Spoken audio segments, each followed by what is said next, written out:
નહીં વાંટા વાંટા ઘણી વાર આપણને કહેતા હોય આવો ક્યારેક ઘેરે આવો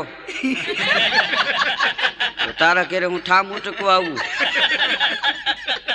વાંટાને ઘીરે જાવ તો ચૂલા માથે હાવેણીયું પડી હોય ગાગર માથે હાંડા પીડ્યા હોય વૈણા ઉમરામાં હળિયું કાઢતા હોય હા એની પાસે શું કાઢી લેવું હા એક જણો તો આમ હોટલમાં જઈને ઉદાસ થઈને બેસી ગયો વેઇટર આવ્યો વેઇટર કે સાહેબ શું આપું એ કે 2 બળેલી રોટલી તો કે હા બીજું એ કે 1 દીનું વાસી શાક બીજું ત્રીજું એ કે 1 ઠંડી ચા આપો એ કે આવું કેમ આવું જમાય એ કે હા હું કહું છું લે ને હું વાંચો એમ તો વેઇટર લે આવ્યો ને સામે ટેબલમાંથી મૂક્યું પછી કે હવે બીજું કાંઈ એ કે હવે મારા હામો બેસી જાય ને જેમ આવે એમ બોલવા માંડ એટલે મને ઘર જેવું લાગે બોલો એ